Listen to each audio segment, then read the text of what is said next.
Shalom saudara yang terkasih di dalam nama Yesus Kristus. Dengan rasa syukur kepada Tuhan, marilah kita masuk pada ibadah peringatan kematian Tuhan Yesus.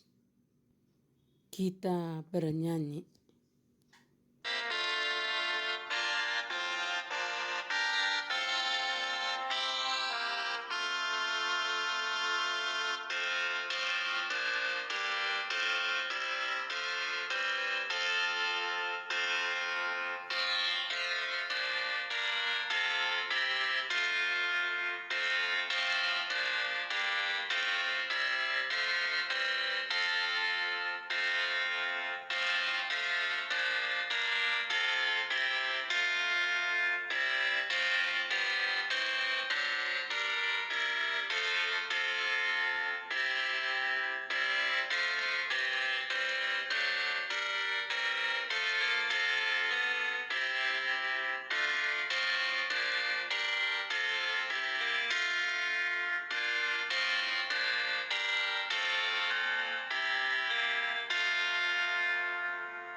Di dalam nama Allah Bapa dan nama anaknya Tuhan Yesus Kristus dan nama Roh Kudus, amin.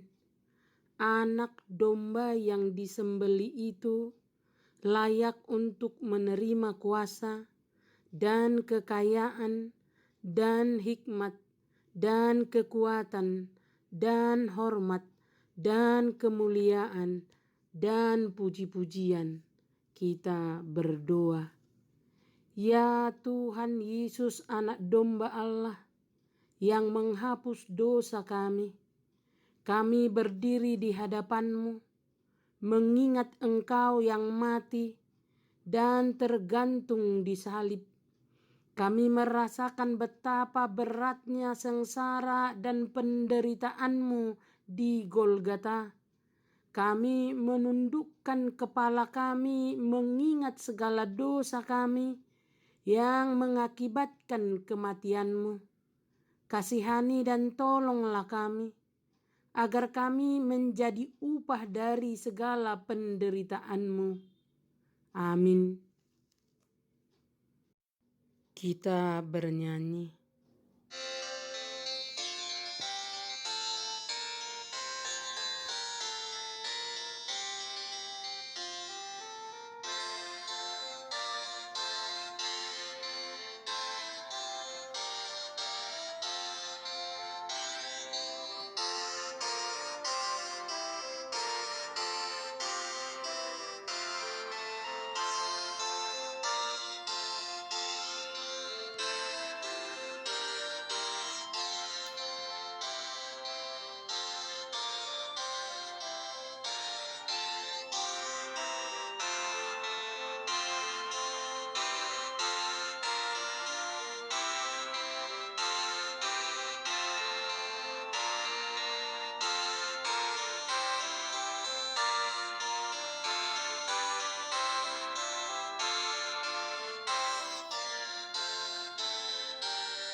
Siapakah yang percaya kepada berita yang kami dengar?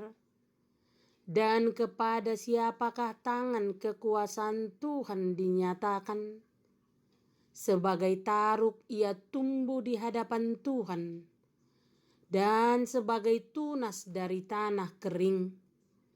Ia tidak tampan, dan semaraknya pun tidak ada, sehingga kita memandang dia, dan rupanya pun tidak, sehingga kita menginginkannya. Ia dihina dan dihindari orang, seorang yang penuh kesengsaraan dan yang biasa menderita kesakitan. Ia sangat dihina, sehingga orang menutup muka terhadap dia. Dan bagi kita pun, dia tidak masuk hitungan. Tetapi sesungguhnya, penyakit kitalah yang ditanggungnya, dan kesengsaraan kita yang dipikulnya. Padahal kita mengira dia kena tula, dipukul dan ditindas Allah. Tetapi dia tertikam oleh karena pemberontakan kita. Dia diremukkan oleh karena kejahatan kita. Ganjaran yang mendatangkan keselamatan bagi kita ditimpahkan kepadanya. Dan oleh bilur-bilurnya kita menjadi sembuh. Kita sekalian sesat seperti domba. Masing-masing kita mengambil jalannya sendiri. Tetapi Tuhan telah menimpahkan kepadanya kejahatan kita sekalian. Dia dianiaya, tetapi dia membiarkan diri ditindas dan tidak membuka mulutnya, seperti domba yang dibawa ke pembantaian, seperti induk domba yang keluh di depan orang-orang yang menggunting bulunya. Ia tidak membuka mulutnya. Kita bernyanyi.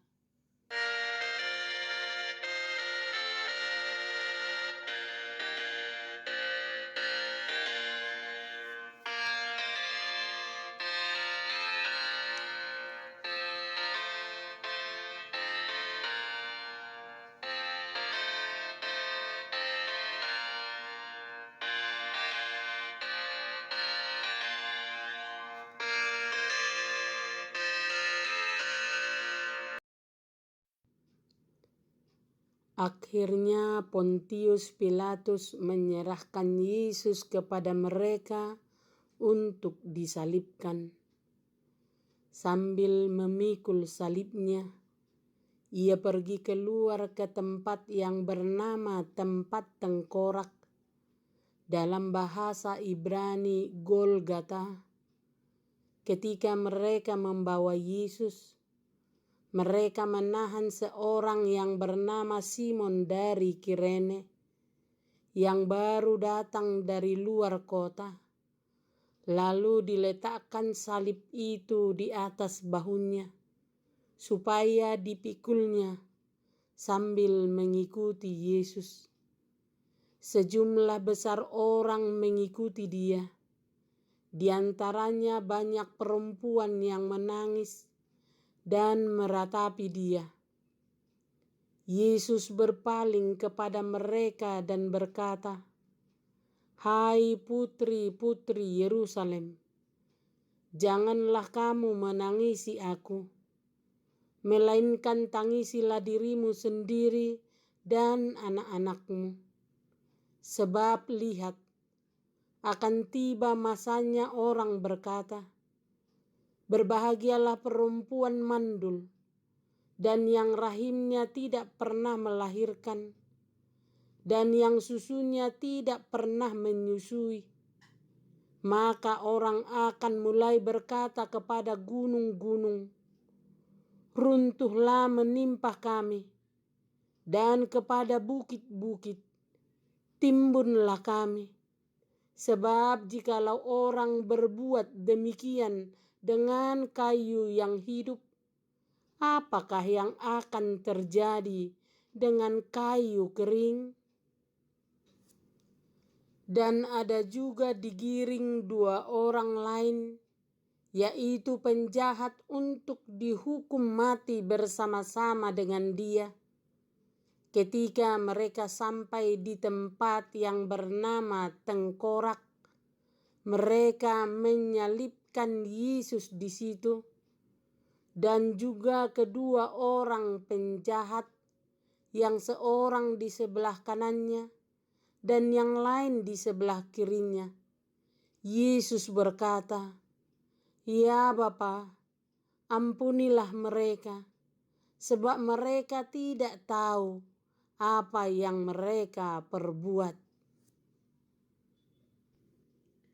Dan Pontius Pilatus menyuruh memasang juga tulisan di atas kayu salib itu, bunyinya, "Yesus Nazaret, Raja orang Yahudi." Banyak orang Yahudi yang membaca tulisan itu, sebab tempat di mana Yesus disalibkan letaknya dekat kota, dan kata-kata itu ditulis dalam bahasa Ibrani, bahasa Latin, dan bahasa Yunani. Maka kata imam-imam besar orang Yahudi kepada Pilatus, "Jangan engkau menulis Raja orang Yahudi, tetapi bahwa ia mengatakan, 'Aku adalah Raja orang Yahudi.'" Jawab Pilatus, "Apa yang kutulis tetap tertulis." Sesudah prajurit-prajurit itu menyalibkan Yesus, mereka mengambil pakaiannya, lalu membagikannya menjadi 4 bagian, untuk tiap-tiap prajurit 1 bagian. Dan jubahnya juga mereka ambil. Jubah itu tidak berjahit dari atas ke bawah, hanya 1 tenunan saja. Karena itu mereka berkata seorang kepada yang lain, "Janganlah kita membaginya menjadi beberapa potong, tetapi baiklah kita membuang undi untuk menentukan siapa yang mendapatkannya." Demikianlah hendaknya supaya genaplah apa yang tertulis dalam kitab suci, "Mereka membagi-bagikan pakaianku di antara mereka, dan mereka membuang undi atas jubahku." Kita bernyanyi.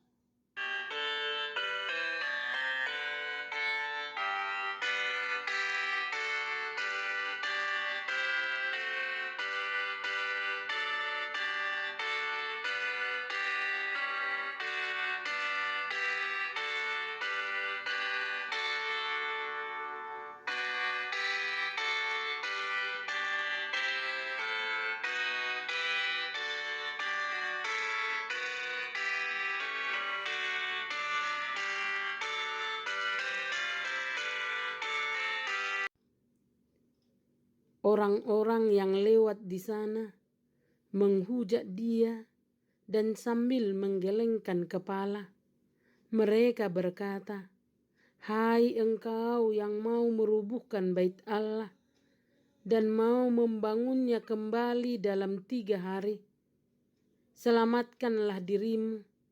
Jikalau engkau anak Allah, turunlah dari salib itu." Demikian juga imam-imam kepala bersama-sama ahli-ahli Taurat dan tua-tua mengolok-olok dia, dan mereka berkata, "Orang lain diselamatkan, tetapi dirinya sendiri tidak dapat ia selamatkan. Ia Raja Israel, baiklah ia turun dari salib itu, dan kami akan percaya kepadanya." Ia menaruh harapannya pada Allah. Baiklah Allah menyelamatkan dia, jikalau Allah berkenan kepadanya. Karena ia telah berkata, Aku adalah anak Allah. Seorang dari penjahat yang digantung itu menghujat dia, katanya, "Bukankah engkau adalah Kristus? Selamatkanlah dirimu dan kami." Tetapi yang seorang menegur dia, katanya, "Tidakkah engkau takut juga tidak kepada Allah, sedang engkau menerima hukuman yang sama?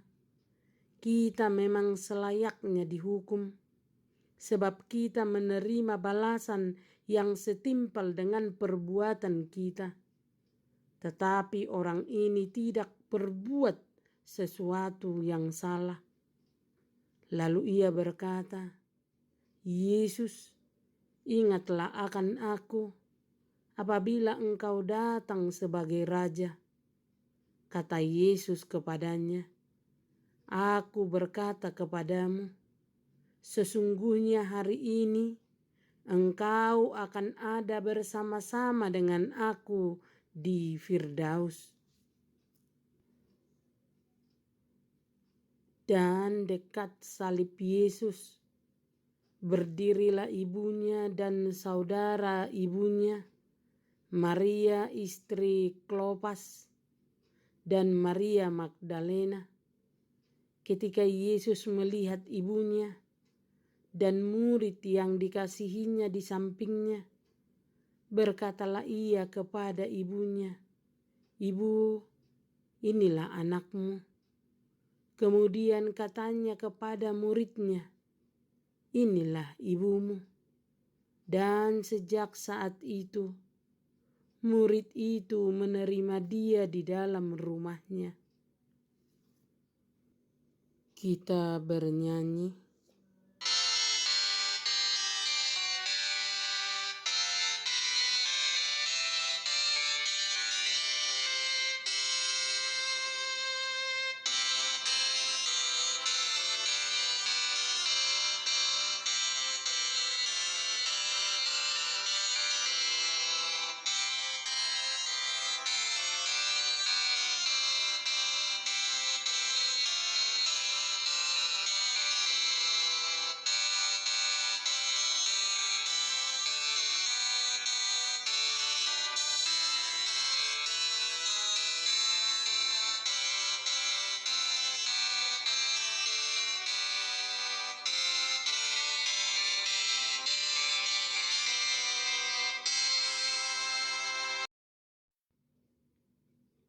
Mulai dari jam 12, kegelapan meliputi seluruh daerah itu sampai jam 3. Kira-kira jam 3, berserulah Yesus dengan suara nyaring, "Eli, Eli, lama sabachthani." Artinya, "Allahku, Allahku, mengapa engkau meninggalkan aku?" Mendengar itu, beberapa orang yang berdiri di situ berkata, "Ia memanggil Elia." Sesudah itu, karena Yesus tahu bahwa segala sesuatu telah selesai, berkatalah ia, supaya genaplah apa yang tertulis dalam kitab suci, "Aku haus." Di situ ada suatu bekas penuh anggur asam.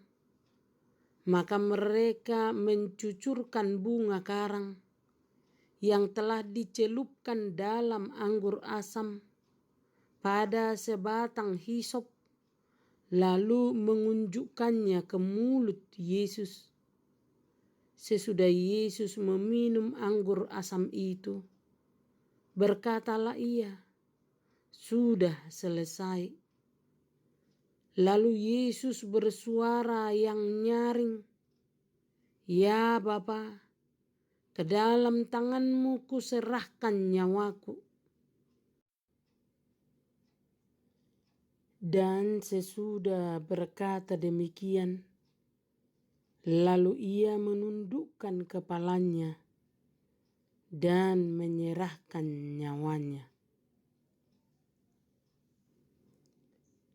Marilah kita berdiri, kita berdoa di dalam hati kita masing-masing.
Kita bernyanyi.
Dan lihatlah, pada saat itu juga tabir bait suci terbelah dua dari atas sampai ke bawah, dan terjadilah gempa bumi, dan bukit-bukit batu terbelah, dan kubur-kubur terbuka, dan banyak orang kudus yang telah meninggal bangkit. Dan sesudah kebangkitan Yesus, mereka pun keluar dari kubur, lalu masuk ke kota kudus dan menampakkan diri kepada banyak orang. Kepala pasukan dan prajurit-prajurit yang menjaga Yesus menjadi sangat ketakutan ketika mereka melihat gempa bumi dan apa yang telah terjadi. Ia memuliakan Allah, katanya, "Sungguh, ya ini adalah anak Allah." Dan sesudah seluruh orang banyak yang datang berkerumun di situ untuk tontonan itu, melihat apa yang terjadi itu, pulanglah mereka sambil memukul-mukul diri. Dan ada di situ banyak perempuan yang melihat dari jauh, yaitu perempuan-perempuan yang mengikuti Yesus dari Galilea untuk melayani Dia. Di antara mereka terdapat Maria Magdalena, Maria ibu Yakobus dan Yusuf, dan ibu anak-anak Zebedeus. Karena hari itu hari persiapan, dan supaya pada hari Sabat mayat-mayat itu tidak tinggal tergantung pada kayu salib, sebab Sabat itu adalah hari yang besar, maka datanglah orang-orang Yahudi kepada Pilatus dan meminta kepadanya supaya kaki orang-orang itu dipatahkan dan mayat-mayatnya diturunkan. Maka datanglah prajurit-prajurit itu, mematahkan kaki orang yang pertama dan kaki orang yang lain yang disalibkan bersama-sama dengan Yesus. Tetapi ketika mereka sampai kepada Yesus dan melihat bahwa ia telah mati, mereka tidak mematahkan kakinya.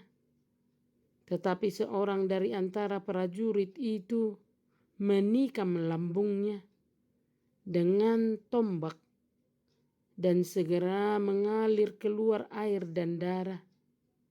Dan orang yang melihat hal itu sendirilah yang memberitakan kesaksian ini, dan kesaksiannya benar, dan ia tahu bahwa ia mengatakan kebenaran, supaya kamu juga percaya. Sebab hal itu terjadi supaya genaplah yang tertulis dalam kitab suci, tidak ada tulangnya yang akan dipatahkan. Kita bernyanyi.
Sementara itu hari mulai malam, dan hari itu adalah hari persiapan, yaitu hari menjelang Sabat. Ketika itu Yusuf orang Arimatea, seorang anggota majelis besar yang terkemuka, yang juga menanti-nantikan kerajaan Allah, memberanikan diri menghadap Pilatus dan meminta mayat Yesus. Pilatus heran waktu mendengar bahwa Yesus sudah mati. Maka ia memanggil kepala pasukan dan bertanya kepadanya, apakah Yesus sudah mati? Sesudah didengarnya keterangan kepala pasukan, ia berkenan memberikan mayat itu kepada Yusuf. Yusuf pun membeli kain lenan. Kemudian ia menurunkan mayat Yesus dari salib dan mengapaninya dengan kain lenan itu. Juga Nikodemus datang ke situ. Dialah yang mula-mula datang waktu malam kepada Yesus. Ia membawa campuran minyak mur dengan minyak gaharu, kira-kira 50 hati beratnya. Mereka mengambil mayat Yesus, mengapaninya dengan kain lenan, dan membubuhinya dengan rempah-rempah, menurut adat orang Yahudi, bila menguburkan mayat dekat tempat di mana Yesus disalibkan, ada suatu taman, dan dalam taman itu ada suatu kubur baru yang di dalamnya belum pernah dimakamkan seseorang, karena hari itu hari persiapan orang Yahudi, sedang kubur itu tidak jauh letaknya. Maka mereka meletakkan mayat Yesus ke situ. Hari itu adalah hari persiapan Sabat hampir mulai, dan perempuan-perempuan yang datang bersama-sama Yesus dari Galilea ikut serta, dan mereka melihat kubur itu dan bagaimana mayatnya dibaringkan. Dan setelah pulang, mereka menyediakan rempah-rempah minyak mur, dan pada hari Sabat mereka beristirahat menurut hukum Taurat. Keesokan harinya, yaitu sesudah hari persiapan, datanglah imam-imam kepala dan orang-orang Farisi bersama-sama menghadap Pilatus, dan mereka berkata, "Tuan, kami ingat bahwa si penyesat itu waktu hidupnya berkata, 'Sesudah 3 hari aku akan bangkit.' Karena itu perintahkanlah untuk menjaga kubur itu sampai hari ketiga.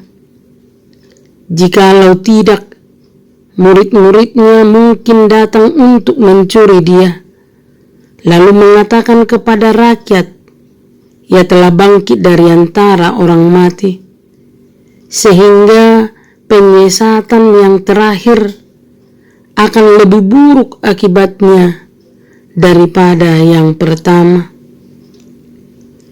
Kata Pilatus kepada mereka, "Ini penjaga-penjaga bagimu.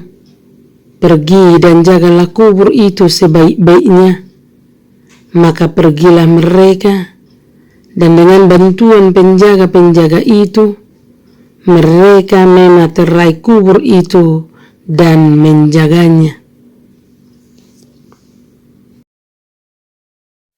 Kita bernyanyi.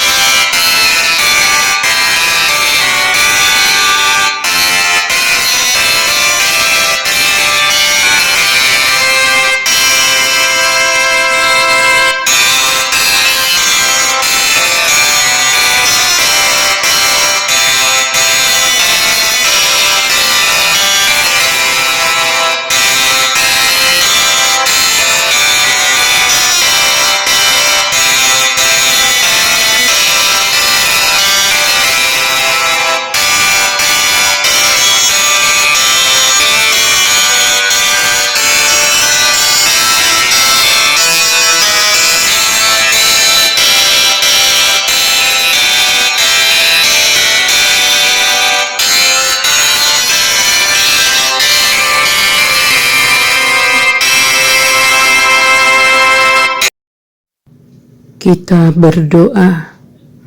Bapa kami yang di sorga, dikuduskanlah namamu, datanglah kerajaanmu, jadilah kehendakmu di bumi seperti di sorga. Berikanlah kami pada hari ini makanan kami yang secukupnya, dan ampunilah kami akan kesalahan kami, seperti kami juga mengampuni orang yang bersalah kepada kami. Dan janganlah membawa kami ke dalam pencobaan, tetapi lepaskanlah kami daripada yang jahat, karena Engkau yang punya kerajaan, dan kuasa, dan kemuliaan sampai selama-lamanya. Amin. Anugerah daripada Allah Bapa, kasih setia daripada Yesus Kristus, dan persekutuan daripada Roh Kudus, kiranya beserta kamu sekalian. Amin.